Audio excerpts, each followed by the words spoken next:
dimineața! Nu schimbați mirosul casei în primele luni de viață ale bebelușului. Legătura cu părinții poate fi mai strânsă dacă nou-născutul se familiarizează numai cu parfumul acestora. Știm însă că masajele cu uleiuri aromatice ajută bebelușul să doarmă liniștit. Specialiștii ne spun astăzi care sunt cele mai bune plante pentru copii. Dacă vă doriți să faceți acasă un mediu primitor pentru noul membru al familiei, lumânările parfumante sau odorizantele nu sunt întotdeauna cea mai bună metodă. Iată de ce. Se recomandă ca în prima perioadă de viața copilului să nu intervenim foarte brutal în mediul său cu mirosuri puternice, cu parfumuri, cu odorizante de cameră, deoarece el în prima fază se orientează foarte mult după miros. Se recomandă ca mama, care petrece cel mai mult cu bebelușul, să renunțe o perioadă la parfum. Iar dacă vă doriți să liniștiți bebelușul după baie înainte de culcare, prin aromaterapie trebuie să alegeți cu mare grijă uleiul pe care îl folosiți. Depinde foarte, foarte mult de cum reacționează copilul la ele.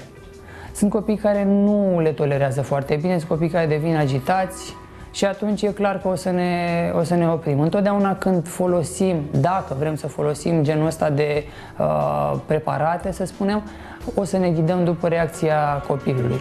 Uleiul de levănțică nu are contraindicații sau precauții, însă importantă este și doza. Întotdeauna când se aplică acest tip de ulei esențial pentru o persoană cu probleme de sănătate sau pentru un copil, trebuie luată și recomandarea medicului cu competență în apifitoterapie. Optați pentru uleiuri esențiale naturale în detrimentul celor care conțin compuși chimici. Uleiul esențial de cimbru, care este foarte bun antiseptic, antibacterian.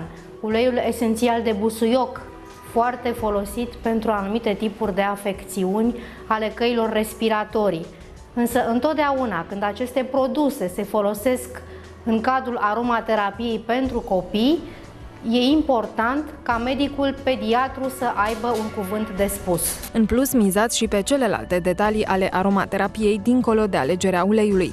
Masajul în sine, contactul vizual și comunicarea cu bebelușul sunt vitale. Sunt o mulțime de factori care contribuie la starea lui. Da? Deci lăsând la o parte uleiul strict pe care o să-l folosim, trebuie să luăm în calcul, în primul rând, persoana care face acest gen de manevră asupra copilului. Pe urmă, trebuie să luăm în calcul mediul în care se desfășoară. O lumină difuză, o atmosferă caldă, primitoare, fac foarte mult, poate la fel de mult precum aromele pe care ne dorim noi să le folosim sau nu. Nu uitați nici de starea voastră de spirit.